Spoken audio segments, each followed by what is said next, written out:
अनंत कोटी ब्रह्मांड नायक स्वामी समर्थ महाराज. तर हे दिवे पाहून तुम्ही आता ओळखले असेल आणि त्याचबरोबर थंबनेल आणि टायटल पाहून पण ओळखलं असेल. आजच्या व्हिडिओमध्ये मी जे अष्टलक्ष्मी दिवे आपल्याकडे अवेलेबल आहे, लक्ष्मीचे दिवे, ते मी तुम्हाला दाखवणार आहे. तर त्याच्याच पहिलं आपण जाणून घेऊया अष्टलक्ष्मी दिव्याची पूजा का करायला हवी. तर फक्त पैसा आला म्हणजे लक्ष्मी आली असं नाहीये. तर आपल्याला सगळ्यांना माहितीच असेल 8 प्रकारच्या लक्ष्म्या आहेत. त्याच्यामध्ये धनलक्ष्मी, धान्यलक्ष्मी, वीरलक्ष्मी, गजलक्ष्मी, संतानलक्ष्मी या अशा 8 प्रकारच्या लक्ष्म्या आहेत. तर या सगळ्या लक्ष्म्यांचं पूजन आपल्याकडून व्हायला हवं.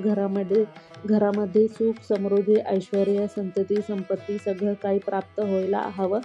त्यासाठी 8 लक्ष्म्यांचं पूजन हे आपल्या हातून घडायलाच हवं. त्यासाठी या अष्टलक्ष्मी दिव्याची पूजा केली जाते. तर अष्टलक्ष्मी दिव्याची कशी पूजा करायची आहे त्याचा व्हिडिओ मी सेपरेट एक बनवलेला आहे. त्याची लिंक मी डिस्क्रिप्शनमध्ये देते. ज्यांनी कोणी पाहिलं नसेल ते पाहून घ्या. तर 8 लक्ष्मींची पूजा होण्यासाठी हा अष्टलक्ष्मीचा दिवा तयार केलेला आहे. कारण ह्याच्यामध्ये 8 लक्ष्म्यांचं स्वरूप आहे आणि त्या 8 लक्ष्म्यांचे पूजा केल्यासारखं होतं आपल्या हातून. त्यामुळे हा अष्टलक्ष्मीचा दिवा आपल्याकडे अवेलेबल आहे. 7 इंच आणि 5 इंचमध्ये अवेलेबल आहे आणि अँटिकमध्ये आणि प्युअर पितळेमध्ये, म्हणजे दोन्ही प्युअर पितळेचेच आहेत, पण एक अँटिकमध्ये आहे आणि एक पितळे लुकमध्ये आहे आणि एक पॉलिश अँटिक आहे. तर चला बघूया आपण व्हिडिओमध्ये. तर सगळ्यात पहिला हा अँटिक अष्टलक्ष्मी दिवा आहे. 7 इंचमध्ये अखंड अष्टलक्ष्मी दिवा आहे.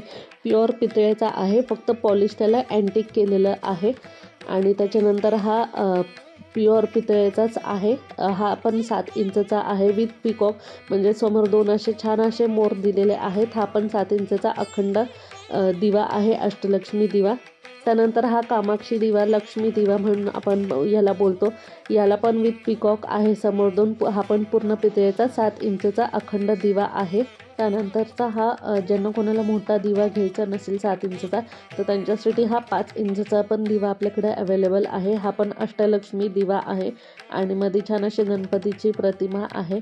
तर हा पण आपल्याकडे अवेलेबल आहे 5 इंचमध्ये.